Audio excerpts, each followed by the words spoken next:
The Mysterious Ship. Written by H.P. Lovecraft. In the spring of 1847, the little village of Ruralville was thrown into a state of excitement by the landing of a strange brig in the harbor. It carried no flag, and no name was painted on its side, and everything about it was such as would excite suspicion. It was from Tripoli, Africa, and the captain was named Manuel Rouleau. The excitement increased, however, when John Griggs, the magnate of the town, suddenly disappeared from his home. This was the night of October 4th. On October 5th the brig left. It was 8 bells on the U.S. frigate Constitution when Commander Farragut sighted a strange brig to the westward.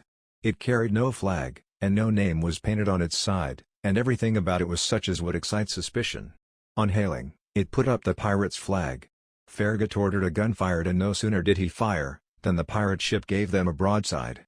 When the fight was over, Commander Farragut missed one man named Henry F. Johns. It was summer on the island of Madagascar, and natives were picking corn, when one cried, "Companions, I sight a ship, with no flag, and with no name printed on the side, and with everything about it such as would excite suspicion." And the natives fled in all directions. When they came together on the other side of the island, one was missing. His name was Dahabi. At length it was decided something must be done. Notes were compared. 3 abductions were found to have taken place. The disappearances of John Griggs, Henry Johns, and Dahabi were recalled. Finally, advertisements were issued offering £5,000 reward for the capture of Manuel Rouleau, ship, prisoners, and crew. Later, exciting news reached London. An unknown brig with no name was wrecked off the Florida Keys in America. The people hurried to Florida and beheld the sight. A steel spindle-shaped object lay placidly on the water beside the shattered wreck of the brig. "A submarine boat!" shouted one. "Yes," shouted another. "The mystery is cleared," said a wise-looking man. "In the excitement of the fight, they launched a submarine boat and take as many as they wish, unseen. And John Brown has disappeared!" shouted a voice from the deck. Sure enough, John Brown was gone. The finding of the submarine boat and the disappearance of John Brown caused renewed excitement among the people, and a new discovery was made. In relating this discovery, it is necessary to relate a geographical fact. At the North Pole there is supposed to exist a vast continent composed of volcanic soil. A portion is open to travelers and explorers, but it is barren and unfruitful, and thus absolutely impassable.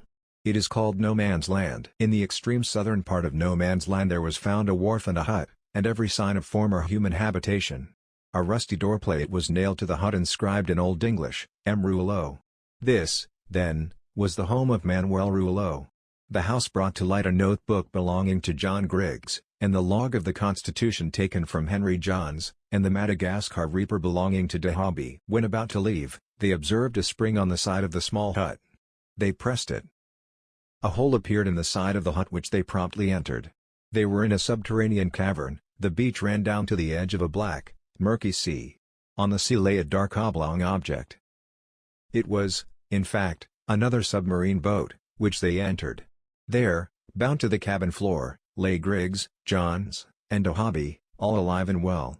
They, when arriving in London, separated, Griggs going to Ruralville, Johns, to the Constitution, and Dahabi, to Madagascar. But the mystery of John Brown lay still unsolved. So they kept strict watch over the port of No Man's Land, hoping the submarine boat would arrive. At length, however, it did arrive, bearing with it John Brown. They fixed upon the 5th of October for the attack. They ranged along the shore and formed bodies. Finally, one by one and headed by Manuel Rouleau, the pirates left the boat. They were, to their astonishment, met by a rapid fire. The pirates were at length defeated and a search was made for Brown. At length he, the aforesaid Brown, was found. John Gregg was royally received at Ruralville. Dahabi was made king of Madagascar, and Manuel Rouleau was executed at Newgate Prison.